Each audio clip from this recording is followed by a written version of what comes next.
এতেকাফ, এতেকাফ ফরজ কিছু নয়, গুরুত্বপূর্ণ সুন্নাত নয়, একটি ইবাদত, বেশি ইবাদত করার একটা বিশেষ পদ্ধতি। কেউ যদি বেশি ইবাদত করতে চায় তাহলে এই পদ্ধতি গ্রহণ করতে হবে, নিজেকে আটকিয়ে দেওয়া। প্রত্যেক মসজিদেই পাড়ার পক্ষ থেকে অন্তত একজনকে এতেকাফ করতে হবে, কথাটি মিথ্যে। নইলে গ্রামবাসী পাপী হবে, কথাটি মিথ্যে।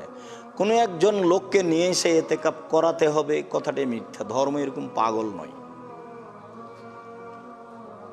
আয়েশা রাদিয়াল্লাহু তাআলা আনহা বলেন, কানান নবী সাল্লাল্লাহু আলাইহি সাল্লাম ইয়াতাকিফুল আশরাল আওয়াখিরা, রাসূল সাল্লাল্লাহু আলাইহি সাল্লাম রমজানের শেষ দশক এতেকাফ করতেন। ওয়া ইতাকাফা আজওয়াজুহু মিন বাদিহি, রাসূল সাল্লাল্লাহু আলাইহি সাল্লাম যখন দুনিয়া থেকে চলে গেলেন তখন তার স্ত্রীগণও রমজানের শেষ দশক এতেকাফ করতেন। অত্র বুখারী মুসলিমের বিবরণে বোঝা যায় যে এতেকাফ করা একটি রাসূলের পক্ষ থেকে সুন্নাত কাজ। পরবর্তীতে তার স্ত্রীগণও এতেকাফ করতেন। আয়েশা রাদিয়াল্লাহু তাআলা আনহা বলেন, কালান নবী সাল্লাল্লাহু আলাইহি সাল্লাম মান আরাদা ইয়াতাকিফা, কোন মানুষ যদি এতেকাফ করতে চায়, ফা ইয়াদখুলু বাদাল ফজরে ফি মুতাকাফিহি, তাহলে সে প্রবেশ করবে তার এতেকাফের স্থানে ফজরের সালাতের পর। অত্র মুসলিম গ্রন্থে এতেকাফের ঘরে ফজরের সালাতের পরে ঢোকার কথা বোঝা যায়। বিবরণে একাধিক হাদিস অনুযায়ী বোঝা যায় আসলে প্রবেশটি মাগরিবের পরে। সারা রাত ইবাদত করেছে, সারা রাত ইবাদতের পরে ওই ফজরের সালাতের পরে নির্ধারিত জায়গায় প্রবেশ করেছে, তাই এখানে ফজরের পরে প্রমাণ হয়েছে। অন্যথায় 20 রমজান পার হওয়ার পরে 21শে রমজান মাগরিবের পর থেকেই শেষ দশক আরম্ভ হয়। অতএব এতেকাফ শেষ দশক করতে হলে 20 রমজান পার হওয়ার পরে 21শে রমজানের মাগরিবের পর থেকেই এতেকাফ আরম্ভ করতে হবে। আরবিতে দিন শুরু হয় সূর্য ডোবার পর থেকে,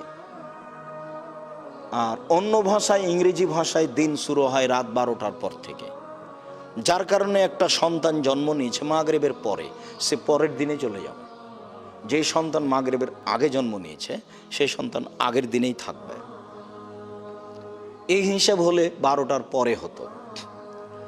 এতেকাফ, আয়েশা রাদিয়াল্লাহু তাআলা আনহা বলেন, as-sunnatu lil মুতাকিফ, এতেকাফকারীর জন্য সুন্নাত হচ্ছে আল্লা ইয়াউদা মারিদান, অসুস্থ মানুষকে দেখতে যেতে পাবে না। ওয়ালা ইয়াশহাদা জানাজা, কোন জানাজায় উপস্থিত হতে পাবে না। ওয়ালা ইয়ামুসাল মারা, স্ত্রীর নিকটে যেতে পাবে না।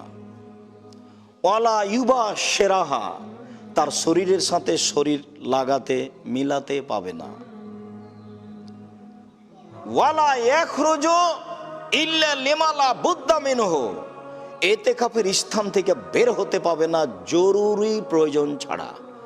তা হলো পেশাব পায়খানা গোসল। জরুরি প্রয়োজন ছাড়া এতেকাফের স্থান থেকে বের হতে পাবে না। ওয়ালা ইতিকাফা ইল্লা বিসাওমিন, সিয়াম ছাড়া এতেকাফ হয় না। ওয়ালা ইতিকাফা ইল্লা ফি মসজিদিন জামে, জুমা মসজিদ ছাড়া এতেকাফ হয় না। জরুরি কথা। যারা বলেছেন একদিন এতেকাফ করা যায়, 3 দিন এতেকাফ করা যায়, তাদের কথাগুলি হবে প্রমাণবিহীন। বুখারী মুসলিমের এক হাদিসে রয়েছে যে উমর রাদিয়াল্লাহু তাআলা আনহু বলছেন, আল্লাহর নবী, আমি কাবা ঘরে একদিন এতেকাফের মানত মেনেছিলাম। তখন রাসূল সাল্লাল্লাহু আলাইহি ওয়াসাল্লাম তাকে বললেন, ঠিক আছে আওফে, তুমি এটা পূর্ণ করে নাও। হাদিসটি বুখারী মুসলিমে রয়েছে। এ কথার অর্থ এই নয় যে একদিন এতেকাফ করতে আল্লাহ রাসূল বললেন। রাসূল সাল্লাল্লাহু আলাইহি ওয়াসাল্লাম তাকে বললেন এই জন্য যে তিনি মানত মেনেছিলেন, মানত পূরণ করতে হবে, জরুরি। মানত পালন করে কিছু হয় না, কিন্তু আপনি যে একটা ছাগল মানত মেনেছেন, গরু, তা আল্লাহ রসুল বলছেন কিছুই হবে না, তবে ওটা নেকির কাজ, তো ওটা করলে তার কৃপণতা দূর করা হবে ওই দিক দিয়ে, এমনিতে তার কোনো উপকার হবে না। তবে মানত বাস্তবায়ন করতে হবে, জরুরি। মানত বাস্তবায়ন করতে হবে জরুরি, তাই তিনি বললেন তাহলে একদিন কাপা করে এতে করে নাও। মহিলাদের এতেকাপ বাড়িতে হবে না, 3 দিনে এতেকাপ হবে না, 5 দিনের কোনো এতেকাপ নেই, 10 দিনের কমে কোনো এতেকাপ নেই, সিয়াম ছাড়া কোনো এতেকাপ নেই। এ কথাই চূড়ান্ত যে আয়েশা রাদিয়াল্লাহু তাআলা আনহা বলেন, সম্মানিত মসজিদের মুসাল্লি, এতেকাপের বিষয়টি আমরা সংক্ষিপ্তভাবে শেষ